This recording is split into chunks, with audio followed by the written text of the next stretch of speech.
ఓం శ్రీ సాయినాథాయ నమః. షిరిడీ సాయి సచ్చరిత్ర మొదటి రోజు పారాయణ గురువారం 1వ అధ్యాయం. నేడు మన భారతదేశంలో ఉన్న హిందువులలో ఎక్కువ మంది పూజించే దైవం శ్రీ షిరిడీ సాయిబాబా. ఆ రోజుల్లో భక్తులు ఆయనని నడయాడే దైవంగా పిలిచేవారు. ఆయనని కొందరు శివాంశ సంభూతుడిగా, అంటే ఆ పరమశివుడే సాయిబాబాగా భూమిపై వెలిశాడు అని అంటే, కొందరు ఆ విష్ణుమూర్తి దత్తాత్రేయ స్వామియే సాయిబాబాగా భూమిపై జన్మించాడు అని అంటారు. సాయిబాబా తన తల్లిదండ్రుల గురించి ఎక్కడా చెప్పలేదు. కాని కొందరు సాయి భక్తులు, యోగులు చెబుతున్న దాన్ని బట్టి బాబాది మహారాష్ట్రలోని పత్రిగ్రామమని, ఆయన తల్లిదండ్రులు గంగా భవాజ్యుడు, దేవగిరియమ్మ అని, ఆ మహాశివుడే సాయిబాబాగా ఈ భూమిపై ఆ దంపతులకు 3వ సంతానంగా జన్మించాడని తెలుస్తోంది. ఆయన పుట్టిన తరువాత బాబా తల్లిదండ్రులిద్దరూ ఆయన్ని పురిటిగుడ్డుగా వదిలేసి మోక్ష సాధనకై వెళ్లిపోయారని చెబుతారు. అడవిలో ఒంటరిగా ఉండి ఏడుస్తున్న ఆ పిల్లవాడిని ఒక ఫకీరు తీసుకెళ్లి పెంచుకుంటాడు. కొన్నాళ్ల తరువాత ఆ ఫకీరు మరణించగా అతని భార్య ఆ కుర్రాడిని తీసుకెళ్లి వెంకూస అనే గురువుకి అప్పగిస్తుంది. అతని సాయిబాబాని పెంచి పెద్ద చేసి విద్యాబుద్ధులు, జ్ఞానాన్ని బోధించారని కొందరు చెబుతున్న దాన్ని బట్టి తెలుస్తోంది. సమర్థ సద్గురువుగా పేరుగాంచిన ఆ సాయిబాబా జీవిత చరిత్రని తెలిపే గ్రంథం శ్రీ సాయి సచ్చరిత్ర గ్రంథం. ఈ గ్రంథాన్ని దేశవ్యాప్తంగా కోట్లాది మంది భక్తులు పారాయణం చేసి ఎంతో మేలు పొందుతున్నారు, కష్టాల నుంచి గట్టెక్కుతున్నారు. అలాంటి ఆ గ్రంథాన్ని కొన్ని మార్పులు చేర్పులతో సప్తాహ పారాయణ రూపంలో మీకు అందిస్తున్నాము. సాధారణంగా షిరిడీ సాయి సచ్చరిత్ర గ్రంథము పారాయణం చేస్తే ఎంతో మేలు జరుగుతుంది. కష్టాలన్నీ తొలగిపోయి కోరికలన్నీ నెరవేరుతాయి. మేము అందించే ఈ పారాయణాన్ని వింటే చాలు, మీ పాపాలు నశించి మీ కష్టాలు, రుణాలు తొలగిపోయి మీ కోరికలు నెరవేరడంతో పాటు మీకు చాలా మంచి జరుగుతుంది. ఈ పారాయణాన్ని వింటూ సాయి సచ్చరిత్ర గ్రంథాన్ని చదువుతూ ఉంటే మీకు మరింత మంచి జరుగుతుంది. కాబట్టి ప్రతి ఒక్కరూ ఈ పారాయణాన్ని శ్రద్ధగా విని సాయిబాబా కృపకి పాత్రులవుతారని ఆశిస్తున్నాము. మీ జీవితంలో మరెన్నో అద్భుతాలను మీరు చవిచూస్తారు. ఒక్క మాటలో చెప్పాలంటే, ఈ పారాయణం వింటే మీ జీవితమే మారిపోతుంది. మీ కష్టాలు, బాధలు, గ్రహదోషాలు, నరదృష్టి, కుటుంబ కలహాలన్నీ తొలగిపోతాయి. మీ పిల్లల చదువులు మెరుగుపడతాయి. అకాల మరణాలు, అనుకోని ప్రమాదాలు, వాహన ప్రమాదాలు, ఆత్మహత్యలు, భార్యాభర్తల కలహాలన్నీ తొలగిపోతాయి. అకాల మృత్యుదోషాలు, అపమృత్యు దోషాలు తొలగిపోతాయి. ఇప్పుడు దైవాంశ సంభూతుడైన ఆ సద్గురు సాయిని తలచుకుని ఆయనకి భక్తితో నమస్కరిస్తూ సాయి చరిత్రకి సంబంధించిన మొదటి రోజు పారాయణాన్ని మొదలు పెడతాం. ముందుగా విఘ్ననాయకుడైన ఆ వినాయకుణ్ణి ప్రార్థిస్తూ, విద్యల తల్లి అయిన ఆ సరస్వతీదేవికి నమస్కరిస్తూ, త్రిమూర్తులైన బ్రహ్మ, విష్ణు, మహేశ్వరులని, సకల దేవతలని స్మరించుకుంటూ షిరిడీ సాయి ద్వారకామాయిలో గోధుమలు విసిరిన సంఘటన గురించి తెలుసుకుందాం. 1910లో ఒకరోజు ఉదయం షిరిడీ సాయిబాబా ద్వారకామాయిగా పిలిచే మసీదులో నేలపై కూర్చొని గోధుమలు విసరడానికని చెప్పి ఒక గోనె సంచిని పరిచి ఒక తిరుగలి తీసుకుని ఆ గోనెపై పెట్టి పక్కనే కొన్ని గోధుమల్ని ఉంచి పిడికెడు గోధుమలు తిరగలిలో వేస్తూ ఆ తిరగల్ని తిప్పుతూ గోధుమల్ని విసురుతున్నారు. అక్కడికొచ్చిన భక్తులందరూ సాయి చేస్తున్న ఆ పనిని చూసి ఆశ్చర్యపడి, ఆయనకి భార్యాబిడ్డలు లేరు, ఆయన భిక్షాటనతో జీవిస్తారు, ఆ గోధుమ పిండిని ఆయన ఏం చేసుకుంటారు, ఎందుకిప్పుడు బాబా ఈ గోధుమ పిండిని విసురుతున్నారు అని ఆ భక్తులు చర్చించుకోసాగారు. అప్పటిదాకా అక్కడే ఉండి సాయినే చూస్తూ ఉన్న 4 స్త్రీలు జనాల్లో నుండి ముందుకు వచ్చి చనువుగా బాబాని పక్కకి నెట్టి, వారే ఆ గోధుమల్ని విసిరి ఆ పిండిని బాబా మనకివ్వడానికే విసురుతున్నాడు అని అనుకుని, విసరడం పూర్తయిన తరువాత ఆ పిండిని 4 భాగాలు చేసి ఆ 4 తమ పైట చెంగులో కట్టుకోసాగారు. అప్పటిదాకా మౌనంగా చిరునవ్వుతో చూస్తున్న బాబా అకస్మాత్తుగా కోపం తెచ్చుకుని ఆ పిండి ఎవర్నడిగి తీసుకెళ్ళిపోవడానికి ప్రయత్నిస్తున్నారు అని కళ్ళెర్రచేసి మాట్లాడుతూ అంతలోనే శాంతంగా మారి ఆ పిండిని తీసుకెళ్లి ఊరి పొలిమేరల్లో చల్లమని చెప్పగా ఆ స్త్రీలు తాము చేసిన దానికి సిగ్గుపడి బాబా చెప్పినట్టే చేశారు. నిజానికి షిరిడీ గ్రామంలో కలరా వ్యాధి ఉంది. ఆ కలరా వల్ల అప్పటిదాకా చాలామంది చనిపోయారు. అలా ఆ కలరాని ఆ గ్రామం నుండి తరిమివెయ్యడానికే బాబా అలా ఆ మహిళల చేత ఆ పిండిని గ్రామం పొలిమేరల్లో చల్లించారు. ఎప్పుడైతే ఆ పిండిని చల్లారో అప్పటినుంచి షిరిడీలో ఉన్న కలరా వ్యాధి ఆ గ్రామం నుండి బయటకు వెళ్ళిపోయి అందరికీ నయమయ్యింది. ఆ విధంగా దైవాంశ సంభూతుడైన సాయిబాబా కలరా వ్యాధిని వింత చర్యతో పిండి విసిరినట్టు విసిరి దూరంగా పారవేశాడు. ఈ వింత సంఘటనతో మొదటి అధ్యాయం పూర్తయింది. ఓం శ్రీ సాయినాథాయ నమః. శ్రీ సాయినాథాయ నమః. సాయి సచ్చరిత్ర మొదటి రోజు పారాయణం, 2వ అధ్యాయం. ఈ అధ్యాయంలో హేమాడ్ పంత్ని బాబా షిరిడీకి రప్పించుకుని సాయి సచ్చరిత్రని రాసేలా చేసిన సంఘటన గురించి తెలుసుకుందాం. షిరిడీ సాయిబాబా షిరిడీలో ఉన్న కలరాని గోధుమ పిండిని ఊరి బయట చల్లించడం ద్వారా దూరంగా తరిమివేసిన సంఘటన ఆ చుట్టుప్రక్కల ప్రాంతాలకి పాకి బాబా చేసిన అద్భుతం గురించి గొప్పగా చెప్పుకోసాగారు. ఆ వింతలీల హేమాడ్ పంత్కి కూడా తెలిసింది. దాంతో హేమాడ్ పంత్కి ఆ మహానుభావుని జీవిత చరిత్ర రాయాలి అనే కోరిక కలిగింది. కోరికైతే కలిగింది కాని ఆయన భయపడసాగాడు. ఆ భయాన్ని పోగొట్టి తనలో ఆత్మవిశ్వాసం కలిగేలా చెయ్యమని అడగడానికి బాబాని కలవాలని అనుకుంటాడు. తన కోరికని శ్యామా ద్వారా బాబాకి చెప్పించి అనుమతి తీసుకోవాలని భావించి షిరిడీకి వెళ్లాలనుకుంటాడు. కాని అదే సమయంలో అతని స్నేహితుడి కొడుకు జబ్బు పడతాడు. ఆ జబ్బుని అతని గురువు నయం చెయ్యలేకపోతాడు. జబ్బుని నయం చెయ్యలేనట్టే ఆ గురువులు మనకెందుకు అని అనుకుని షిరిడీ ప్రయాణాన్ని మానుకోవాలనుకుంటాడు. కాని బాబా సంకల్పం వేరేగా ఉంది. నానాసాహెబ్ చాందోర్కర్ అనే సాయి భక్తుడు ఈ విషయం తెలుసుకుని హేమాడ్ పంత్ దగ్గరికొచ్చి షిరిడీ ప్రయాణం మానివేసినందుకు కోపగించుకుని తప్పనిసరిగా షిరిడీకి వెళ్లి సాయిని కలవమంటాడు. దాంతో షిరిడీ వెళ్లాలని నిశ్చయించుకుంటాడు హేమాడ్ పంత్. మన్మాడు వెళ్లే రైలుకి వెళ్లడానికి స్టేషన్కి వెళ్లి టికెట్ తీసుకుని రైలెక్కి కూర్చుంటాడు. కొద్దిసేపట్లో బండి బయలుదేరుతుందనగా ఒక మహమ్మదీయుడు అతని దగ్గరికొచ్చి ఎక్కడికి వెళ్తున్నావని అతన్ని అడిగి తెలుసుకుని మన్మాడ్ వెళ్లే రైలు దాదర్లో ఆగదని బోరీ బందర్ స్టేషన్లో దిగమని అతనికి చెప్పి అక్కడ్నుంచి అదృశ్యమవుతాడు. అతను అలా చెప్పకపోతే హేమాడ్ పంత్ షిరిడీ వెళ్లలేకపోయేవాడు. అదృష్టవశాత్తు ఆ మహమ్మదీయుడు చెప్పినట్టుగానే చేసి హేమాడ్ పంత్ షిరిడీ చేరుకుంటాడు. అతను వెళ్లేసరికి కాకాసాహెబ్ దీక్షిత్ అతని కోసం ఎదురుచూస్తూ ఉంటాడు. ఈ సంఘటన 1910లో జరిగింది. స్నానం చేసిన తరువాత హేమాడ్ పంత్ బాబా దగ్గరికి వెళ్లి ఆయనకి పాదనమస్కారం చేస్తాడు. అలా పాదనమస్కారం చెయ్యగానే హేమాడ్ పంత్లో ఉన్న ఆలోచనలు పూర్తిగా మారిపోయాయి. అతనికి సర్వస్వము సాయిబాబాయే అన్నట్లుగా అయిపోయింది. అతనికి ఎవర్ని చూసినా బాబాలాగానే కనిపిస్తున్నారు. అతను షిరిడీ చేరిన మొదటి రోజునే బాలాసాహెబ్తో గురువు యొక్క ఆవశ్యకత గురించి గొప్ప వాగ్వాదం జరిగింది. సర్వాంతర్యామి అయిన బాబాకి ఈ విషయం తెలిసి కాకాను పిలిచి వాడాలో జరిగిన గొడవ గురించి అడిగి ఆ హేమాడ్ పంత్ ఏమంటున్నాడు అని అడగ్గా పక్కనే ఉన్న హేమాడ్ పంత్ ఆశ్చర్యపడతాడు.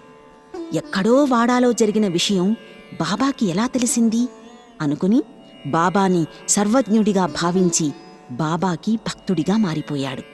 నిజానికి హేమాడ్ పంత్ అసలు పేరు అన్నాసాహెబ్ దభోల్కర్. కాని మొదటిసారి బాబా అతన్ని హేమాడ్ పంత్ అని పిలిచారు. అసలు హేమాడ్ పంత్ అనేది హేమాద్రి పంతు అనే పేరుకి రూపాంతరంగా చెప్పవచ్చు. అతను ఆ రోజుల్లో గొప్ప పండితుడు. దభోల్కర్ని కూడా భవిష్యత్తులో అంత గొప్ప పండితునిగా చేసి అతని పేరు అందరికీ తెలిసేలా చెయ్యాలనే ఉద్దేశంతోనే బాబా ఈ విధంగా పిలిచారు. బాబా వాక్కు నిజమయ్యింది. నేడు మనం బాబా చరిత్ర గురించి ఆయన మహిమల గురించి తెలుసుకోగలుగుతున్నామంటే అది హేమాడ్ పంత్ రాసిన సాయి సచ్చరిత్ర గ్రంథం వలనే. అలా హేమాడ్ పంత్ సాయి సచ్చరిత్ర గ్రంథాన్ని రాసి తన జన్మని సార్థకం చేసుకున్నాడు. హేమాడ్ పంత్ని దీవించినట్టే మనల్ని కూడా దీవించమని బాబాని వేడుకుంటూ ఈ అధ్యాయాన్ని ఇంతటితో ముగిద్దాం. శ్రీ సాయినాథాయ నమః.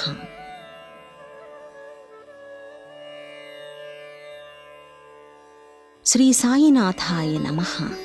సాయి సచ్చరిత్ర మొదటి రోజు పారాయణం 3వ అధ్యాయం. బాబా చరిత్రని రాయడానికి హేమాడ్ పంత్ బాబా అనుమతిని కోరగా ఆయన మనస్ఫూర్తిగా ఆశీర్వదించి, ధైర్యంగా ఉంటూ నా మాటలపై విశ్వాసముంచి నా లీలలు రాయి. నా లీలల్ని ఎవరైతే పారాయణ చేస్తారో వారికి మంచి జ్ఞానం వస్తుంది. నా లీలల గురించి తెలుసుకుంటూ ఎవరైతే నన్ను స్మరిస్తూ నాకు భక్తితో నమస్కరిస్తారో వారి మరణాన్ని తప్పిస్తాను, వారి రోగాల్ని నయం చేస్తాను. సాయి సాయి అని నామాన్ని ఉచ్చరిస్తే చాలు, జన్మ జన్మల పాపాలన్నీ తొలగిపోయేలా చేస్తాను అని బాబా స్వయంగా చెప్పి హేమాడ్ పంత్ని తన చరిత్ర రాయమని చెబుతాడు. ఇక బాబా చరిత్రని హేమాడ్ పంత్ రాశాడని చెప్పే కంటే ఆయన చేత బాబాయే రాయించుకున్నాడని చెప్పడం సబబుగా అనిపిస్తుంది. ఒక్క మాటలో చెప్పాలంటే ఈ సాయి సచ్చరిత్ర గ్రంథరచనలో హేమాడ్ పంత్ నిమిత్తమాత్రుడు. ఆయన చేత ఆ సాయి సచ్చరిత్ర గ్రంథాన్ని మొత్తం రాయించింది బాబానే. ఈ గ్రంథంలోని బాబా కథల్ని దీపస్తంభాలుగా చెప్పవచ్చు. ఎందుకంటే సముద్రపు మధ్యలో దీపస్తంభాలు ఉంటాయి. అవి రాత్రిపూట పడవలు సముద్రంలో ప్రయాణించడానికి దారి చూపిస్తూ ఉంటాయి. ప్రపంచమనే ఈ మహాసముద్రంలో బాబా కథలు కూడా మానవాళికి దారి చూపించే దీపపు స్తంభాల్లాంటివని ఖచ్చితంగా చెప్పవచ్చు. ఈ సాయి కథలు మనుషుల్లోని అహంకారాన్ని తొలగించి వారిని ఉన్నతంగా మార్చివేస్తాయి. ఈ సాయి కథలు మోక్షానికి మార్గాలుగా నిలుస్తాయి. అందుకే సాయిబాబాయే స్వయంగా హేమాడ్ పంత్ చేత తన చరిత్రని గ్రంథరూపంలో రాయించడం జరిగింది. ఆవు తన దూడని ప్రేమించినట్లుగా షిరిడీ సాయి తన భక్తుల్ని ప్రేమతో ఆదరిస్తారు. ఈ సంఘటనని తెలియచేసే ఒక కథ గురించి ఇప్పుడు తెలుసుకుందాం. హేమాడ్ పంత్ 1916లో ప్రభుత్వ ఉద్యోగ విరమణ చేశాడు. ప్రభుత్వం వారు అతనికిచ్చే పెన్షన్ డబ్బు అతను కుటుంబాన్ని పోషించుకోవడానికి సరిపోదు. తరువాత అతను గురు పౌర్ణమి రోజు బాబాని దర్శించడానికి షిరిడీ వెళతాడు. అతని ఉద్యోగ విరమణ గురించి తెలుసుకున్న అన్నా చించణీకర్ అతని ఉద్యోగ విరమణ గురించి బాబాకి చెప్పి అతనిపై దయచూపి అతనికి వేరే ఏదైనా ఉద్యోగం వచ్చేలా చెయ్యమని హేమాడ్ పంత్ తరపున బాబాకి చెబుతాడు. దానికి సమాధానాన్ని చెబుతూ బాబా ఇలా అంటారు: హేమాడ్ పంత్ ఇప్పుడు నా సేవ చేసుకుంటే చాలు, అతనికి ఏ లోటూ రాకుండా నేను చూసుకుంటాను. అతని భోజన పాత్రలు ఎప్పుడూ నిండుగానే ఉంటాయి. అతను నాస్తికుల సహవాసం విడిచి అతని చూపు నా వైపు త్రిప్పితే, నన్ను హృదయపూర్వకంగా పూజిస్తే అతనికి ఏ లోటూ రానివ్వను అని బాబా మాట ఇస్తారు. బాబా ప్రేమని సంపూర్ణంగా పొందిన రోహిల్లా కథ గురించి ఇప్పుడు తెలుసుకుందాం. షిరిడీలో నివాసముండే రోహిల్లా అనే వ్యక్తి రాత్రింబవళ్ళూ ఖురాన్ చదువుతూ ఆంబోతు రంకెవేసినట్లుగా బిగ్గరగా అరుస్తూ ఉండేవాడు. ఆ అరుపులు పగలంతా పనిచేసి రాత్రిళ్ళు సుఖంగా నిద్రిస్తున్న షిరిడీవాసులకి నిద్రాభంగం కలిగిస్తూ ఉండేవి. చాలా కాలంపాటు ఓపిక పట్టిన షిరిడీ గ్రామ ప్రజలు ఇక ఓపిక నశించి ఒకరోజు బాబా దగ్గరకొచ్చి రోహిల్లా గురించి చెప్పి అతని గురించి బాబా దగ్గర ఫిర్యాదు చేసి ఎలాగైనా తమకి అతని బాధని తొలగించమని ప్రాధేయపడతారు. సాయిబాబా వారి ఫిర్యాదును వినకపోగా వారిపై కోపించి రోహిల్లాకు ఒక దౌర్భాగ్యపు భార్య కలదని, ఆమె గయ్యాళి అని, ఆమె వచ్చి రోహిల్లాను బాధపెడుతూ ఉంటుందని, రోహిల్లా చేసే ఆ ప్రార్థనలు విని ఆమె అతణ్ణి ఏమీ చెయ్యలేక చూస్తూ ఉండిపోతుందని చెప్పి రోహిల్లా జోలికి వెళ్లవద్దని చెప్పి వారిని అక్కడ్నుంచి పంపించివేస్తాడు. నిజానికి రోహిల్లాకి అసలు భార్యే లేదు. అతనికున్న దుర్బుద్ధే అతణ్ణి అలా బాధపెడుతూ ఉందని పరోక్షంగా షిరిడీ ప్రజలకి బాబా చెప్పి పంపించివేస్తాడు. దైవ ప్రార్థనలు చేసేవారంటే ఆయనకి చాలా ఇష్టం. అందుకే రోహిల్లా గురించి విన్నా అతణ్ణి ఏమీ అనొద్దని చెప్పి షిరిడీ ప్రజలకి నచ్చచెప్పి పంపించివేస్తాడు. ఒకరోజు మధ్యాహ్నహారతి సమయంలో బాబా భక్తులనుద్దేశించి మాట్లాడుతూ, మీరు నా భక్తులు కాబట్టి మీరు ఎక్కడ ఉన్నా ఏమి చేస్తున్నా నాకు తెలుస్తుంది. కాబట్టి మీరు జాగ్రత్తగా ప్రవర్తించండి. ఈ జగత్తుని నడిపే సూత్రధారుణ్ణి నేనే, జగన్మాతను నేనే, త్రిమూర్తుల స్వరూపాన్ని నేనే. నన్ను ఎవరైతే మరచిపోతారో వారిని మాయ ఆవహించి వారిని శిక్షిస్తుంది.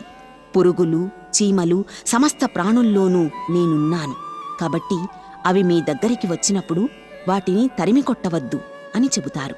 కాబట్టి సాయి మార్గంలోనే పయనించి సాయికి సర్వస్య శరణాగతులై ఉంటే ఆ షిరిడీ సాయినాథుడు తన కృపని ఎల్లవేళలా మీపై ప్రసరింపచేస్తాడు. మనమంతా ఎల్లప్పుడూ సాయిపై భక్తి కలిగి ఉండేలా చేయమని ఆ సాయిని ప్రార్థిస్తూ ఈ అధ్యాయాన్ని ఇంతటితో ముగిద్దాం. శ్రీ సాయినాథాయ నమః.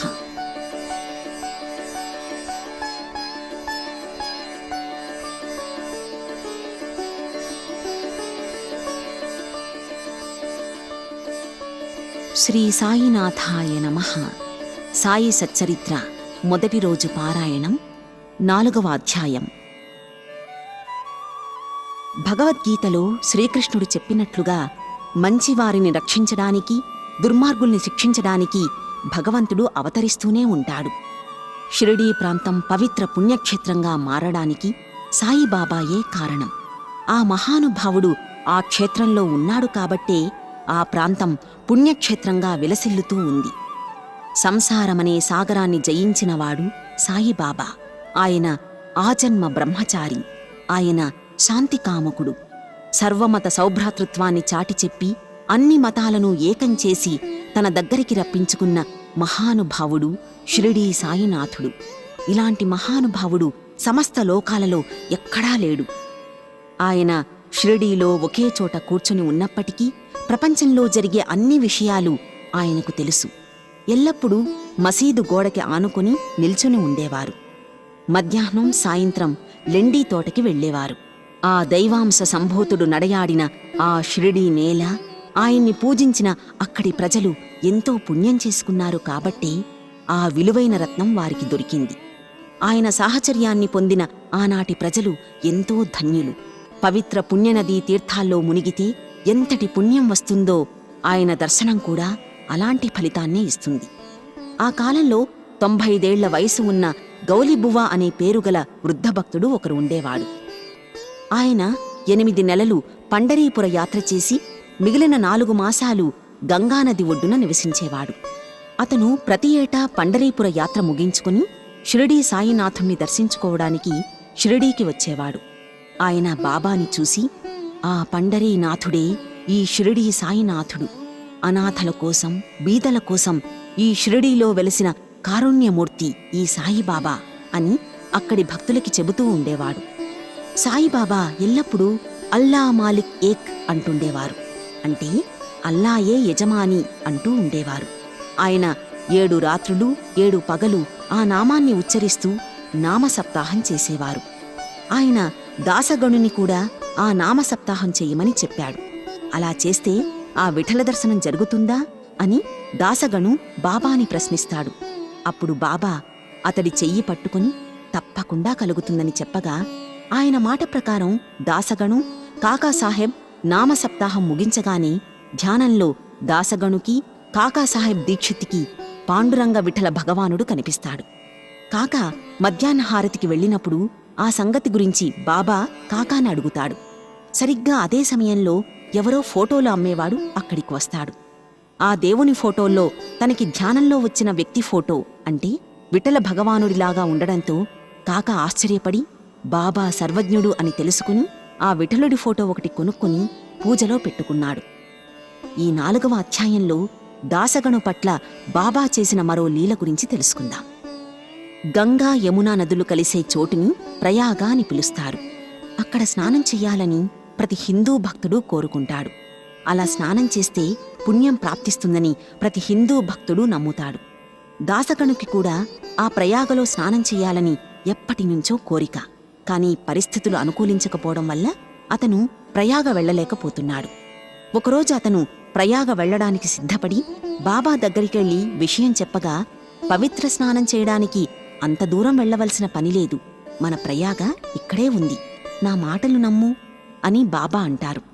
అదే సమయంలో దాసగణు బాబా కాళ్లపై తన శిరస్సును ఉంచి నమస్కరిస్తుండగా అదే సమయంలో ఒక అద్భుతం జరిగింది.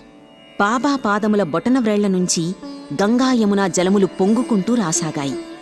బాబా చేసిన ఈ చమత్కారాన్ని చూసిన దాసగణు ఆశ్చర్యానికి గురి అవ్వగా అతని కళ్ల నుంచి ధారగా కన్నీళ్లు రాగా దాసగను భక్తి పారవశ్యంలో మునిగిపోయాడు. అతని హృదయంలో నుంచి ఆనందం ఉప్పొంగగా ఆ ఆనందాన్ని పాట రూపంలో దాసగను వ్యక్తపరుస్తాడు. నిజానికి సాయిబాబా 16 ఏళ్ల బాలుడిగా ఉన్నప్పుడే మొదటిసారి షిరిడీకి వస్తారు. ఆయన బాలుని రూపంలో ఒక వేప చెట్టు కింద కూర్చుని ధ్యానం చేసుకుంటూ ఉంటారు. ఎవ్వరితోనూ మాట్లాడకుండా, వర్షానికి తడుస్తూ, ఎండని కూడా లెక్క చేయకుండా ధ్యానముద్రలోనే ఉంటాడు. ఒక బాలుడు అలా తదేక దృష్టితో ధ్యానం చేసుకోవడం షిరిడీ ప్రజల్ని ఆశ్చర్యపోయేలా చేసింది. ఆ సమయంలో షిరిడీలోని ఒక వ్యక్తికి ఖండోబాదేవుడు ఆవహించగా అతణ్ణి ఆ గ్రామస్థులు ఆ బాలుడి గురించి అడగ్గా అతను అక్కడే ఉన్న ఒక స్థలాన్ని చూపించి అక్కడ త్రవ్వమని చెబుతాడు. దాన్ని త్రవ్వి చూడగా కొన్ని ఇటుకలు కనిపిస్తాయి. వాటిని తొలగించగా ఒక భూగృహం కనిపిస్తుంది. అక్కడ జపమాలలు, చెక్కబల్లలు, కొన్ని అఖండ జ్యోతులు కనిపించాయి. ఆ బాలుడు అది చూసి అక్కడ తాను 12 ఏళ్లపాటు తపస్సు చేశానని చెప్పి అది తన గురుస్థానమని, దాన్ని వెంటనే మూసివెయ్యమని అనగా వారు అలాగే చేశారు. అప్పటినుంచి ఆ ప్రదేశాన్ని గురుస్థానంగా భావించి అందరూ నమస్కరిస్తూ ఉంటారు. షిరిడీలో ఈ ప్రదేశం ఇప్పటికీ ఉంది. సమర్థ సద్గురుడైన సాయిబాబాని భక్తితో కొలుస్తూ ఈ అధ్యాయాన్ని ఇంతటితో ముగిద్దాం. శ్రీ సాయినాథాయ నమః.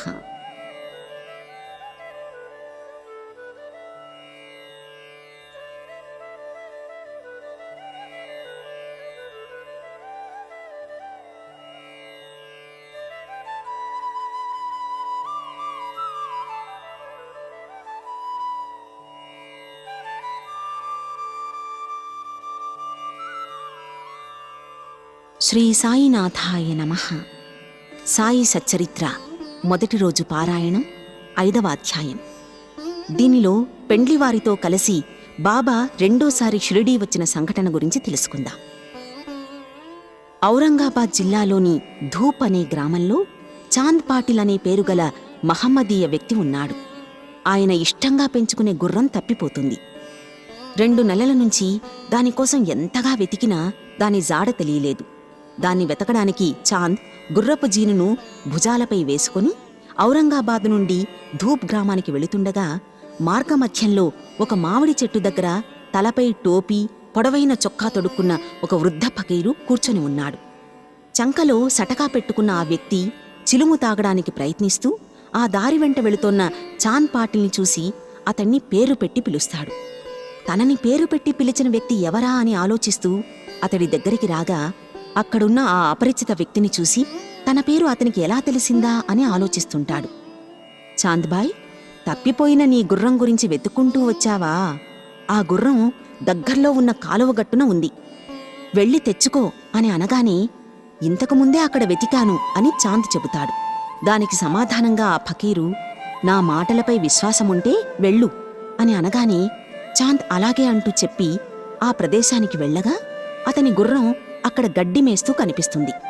దాన్ని చూసి ఆశ్చర్యపోయిన చాంద్ ఆ ఫకీరు సాధారణ వ్యక్తి కాదని, ఇతనిలో ఏదో తెలియని శక్తి ఉందని, ఇతన్ని వదిలిపెట్టకూడదని అనుకుని దాన్ని తీసుకుని తిరిగి ఆ ఫకీరు దగ్గరికి వస్తాడు. సరిగ్గా అదే సమయంలో ఆ ఫకీరు చిలుము వెలిగించడానికి నిప్పు గుడ్డ తడుపుకోవడానికి నీరు కావాలనుకుని తన సటకాను భూమిలో గుచ్చగా భూమిలోంచి ధారగా నీరు పైకి పెళ్ళుబుకి రాగా ఆ నీటితో ఆ గుడ్డను తడిపి చిలుముగొట్టంలో పెడతాడు. ఈసారి మళ్ళీ ఆ సటకాతో నేలపై కొట్టగా దాన్నుంచి నిప్పు వస్తుంది. ఆ నిప్పుతో చిలుము వెలిగించి దాని పొగని కొద్దిగా పీల్చి ఆ చిలుముని చాందిక్కూడా ఇచ్చి పీల్చమంటాడు ఆ ఫకీరు. అదంతా చూసి ఆశ్చర్యపడిన చాంద్ ఇక ఎప్పటికీ ఆ ఫకీరుని వదిలిపెట్టకూడదని అనుకుని అతన్ని తన ఇంటికి రమ్మని పిలుస్తాడు. ఆ వృద్ధ ఫకీరే బాబా. అతను అలా చాంద్తో పాటు అతని ఇంటికి వెళ్ళి కొంతకాలం పాటు అక్కడ ఉండి చాంద్ బావమర్ది పెళ్లి షిరిడీలో జరుగుతుండగా పెళ్లికూతురు ఊరైన షిరిడీ గ్రామానికి పెళ్లివారితో పాటు షిరిడీకి వస్తాడు.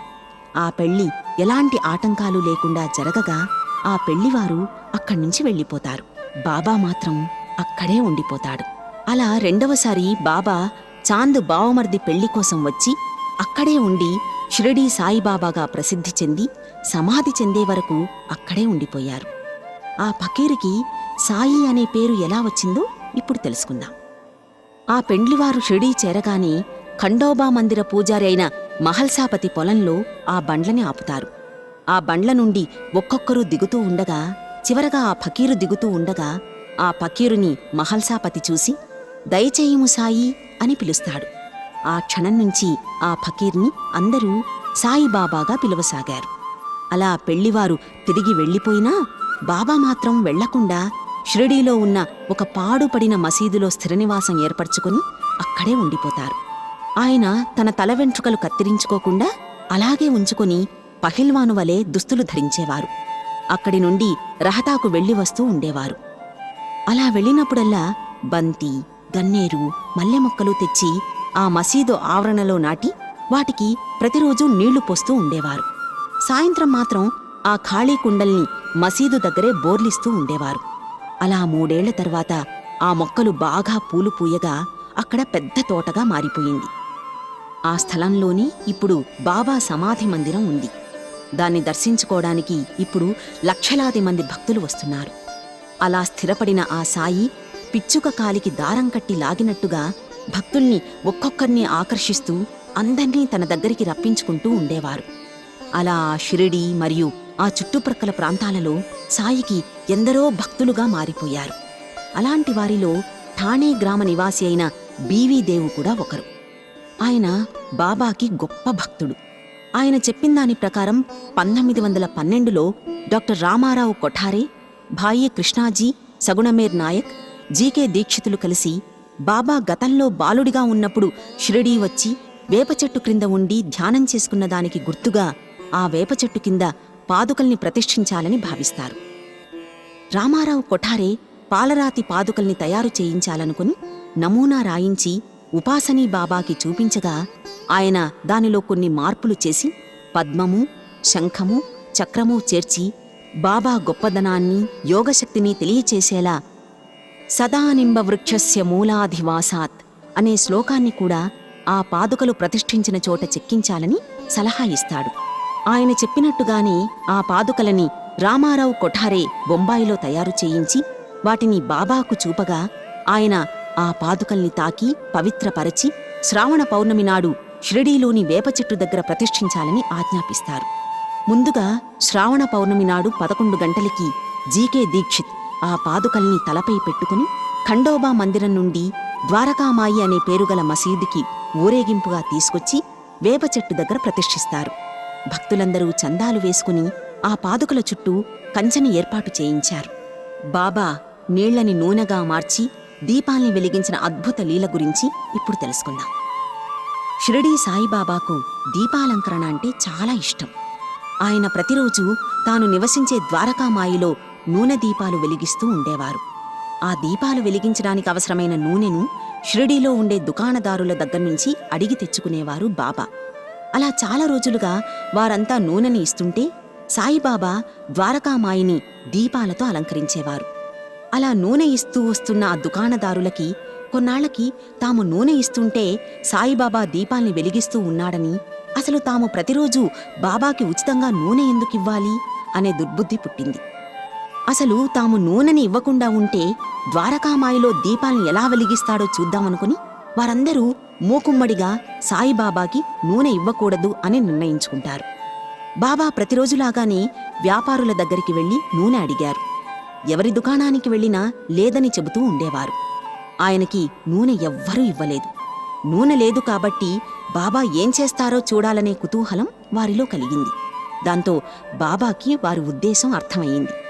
చిరునవ్వు నవ్వుకుంటూ బాబా తిరిగి ద్వారకామాయికి వెళ్ళిపోతాడు. ప్రతిరోజూ నూనె తెచ్చుకునే ఆ డబ్బాలో కొన్ని నీళ్లు పోసి బాగా కలియత్రిప్పి ఆ డబ్బాలోని ఆ నీటిని నోటిలోకి తీసుకుని బాగా పుక్కిలించి తిరిగి ఆ డబ్బాలోకి పోశారు. ఆ నీటిని ప్రమిదల్లో పోసి దీపాలు వెలిగించగా ఆశ్చర్యంగా ఆ దీపాలన్నీ వెలిగి ఆ రాత్రంతా ఆ దీపాలు జ్ఞానకిరణాలను విరజిమ్ముతూనే ఉన్నాయి. అసలు బాబాకి నూనె ఇవ్వకపోతే దీపాలు ఎలా వెలిగిస్తాడో చూద్దామని బాబా వెనకాలే వచ్చి మసీదుకి దూరంగా నిలబడి బాబా చేసినదంతా చూసి నోటితో బాబా దీపాల్ని వెలిగించడం చూసి ఆశ్చర్యానికి గురైన వ్యాపారుల కళ్లకలముకున్న అజ్ఞానపు చీకట్లు ఆ దీపపు వెలుగులో తొలగిపోయాయి. దాంతో వారి కళ్ల నుండి జలజలా కన్నీరు కారుతుండగా ఆర్ద్రతతో నిండిన కళ్లతో వారందరూ వచ్చి తమని క్షమించమంటూ బాబా కాళ్లపై పడ్డారు.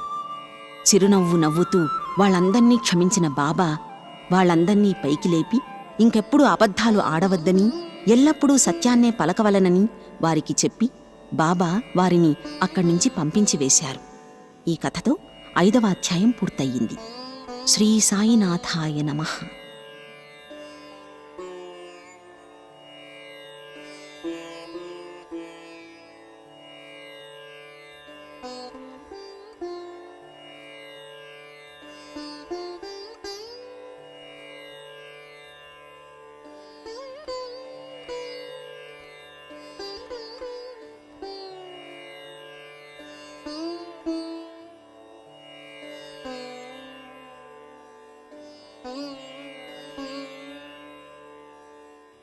శ్రీ సాయినాథాయ నమః.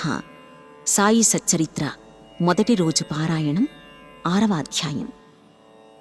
బాబా ఉర్సు శ్రీరామనవమి కలిపి జరుపుట గురించి ఇప్పుడు తెలుసుకుందాం. కోపర్గాంలో గోపాలరావు గుండ్ అనే వ్యక్తి సర్కిల్ ఇన్స్పెక్టర్గా పనిచేస్తున్నాడు.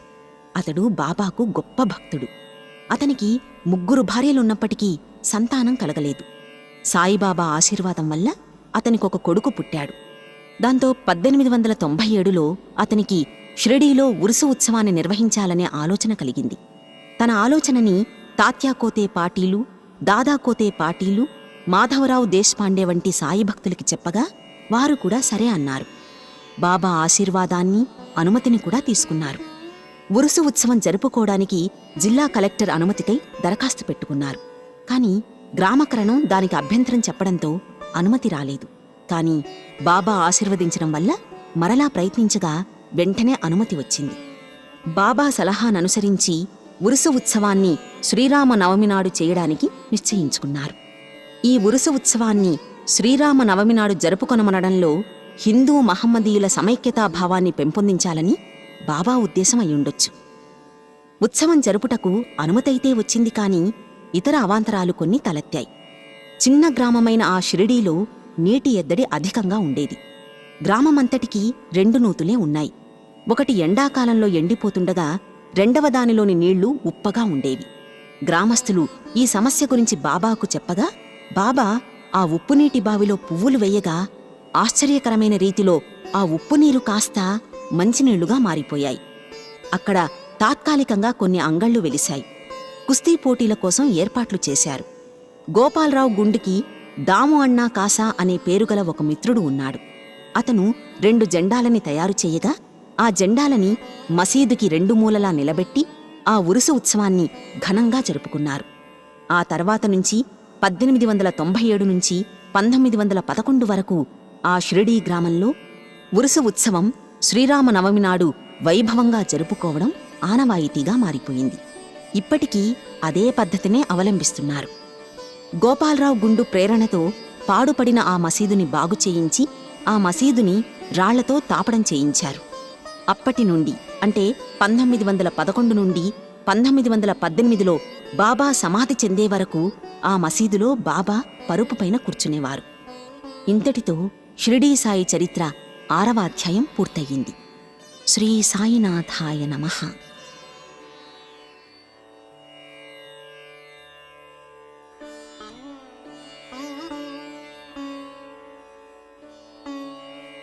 శ్రీ సాయినాథాయ నమః. సాయి సచ్చరిత్ర మొదటి రోజు పారాయణం 7వ అధ్యాయం. సాయిబాబాని కొంతమంది హిందూ అంటారు, కాని అతని వేషధారణ మాత్రం మహమ్మదీయునిలా ఉంటుంది. కొందరు ఆయన్ని ముస్లిం అంటారు, కాని ఆయన ఆచార వ్యవహారాలు మాత్రం హిందువుల్ని పోలి ఉంటాయి. నిజానికి ఆయన హిందూ ముస్లింలని ఏకం చేసి సర్వమత సౌభ్రాతృత్వాన్ని చాటి చెప్పడానికి భూమిపై పుట్టిన అవతార పురుషుడు. షిరిడీ గ్రామంలో ఉన్న శనైశ్చర, గణపతి, పార్వతీ, శంకర, మారుతి తదితర దేవాలయాలన్నింటినీ తాత్యాపాటీలు ద్వారా బాబా మరమ్మత్తు చేయించాడు. బాబాను దర్శించినంతనే భక్తుల కష్టాలు తీరిపోయేవి. రోగులు ఆరోగ్యవంతులయ్యేవారు. దుర్మార్గులు సన్మార్గులుగా మారిపోయేవారు. కుష్ఠువారు కూడా రోగవిముక్తులయ్యేవారు. అనేక మందికి కోరికలు నెరవేరడమే కాకుండా కుంటివారికి సైతం కాళ్లు వచ్చేవి. బాబా కీర్తి నలుమూలలా వ్యాపించింది. దాంతో అన్ని దేశాల నుండి భక్తులు షిరిడీకి తండోపతండాలుగా వచ్చేవారు. బాబా ఎల్లప్పుడూ ధునికి ఎదురుగా కూర్చొని ఉండేవారు. తొలి దినాలలో బాబా తెల్లటి తలపాగా, శుభ్రమైన ధోవతి, చొక్కా ధరించేవారు. ఆ రోజుల్లో బాబా వైద్యం చేసేవారు. గ్రామాలలో రోగులను పరీక్షించి మందులిస్తూ ఉండేవారు. స్వయంగా వారి చేత్తో ఇచ్చిన మందులు అద్భుతంగా పనిచేసేవి. షిరిడీ చుట్టుపక్కల ప్రాంతాల్లో గొప్ప వైద్యుడిగా బాబా పేరు పొందారు. ఆ రోజుల్లో ఒక భక్తునికి కండ్లు వాచి బాగా ఎర్రబడగా షిరిడీలో అతను వైద్యం చేయించుకోవడానికి వైద్యుడు దొరకలేదు.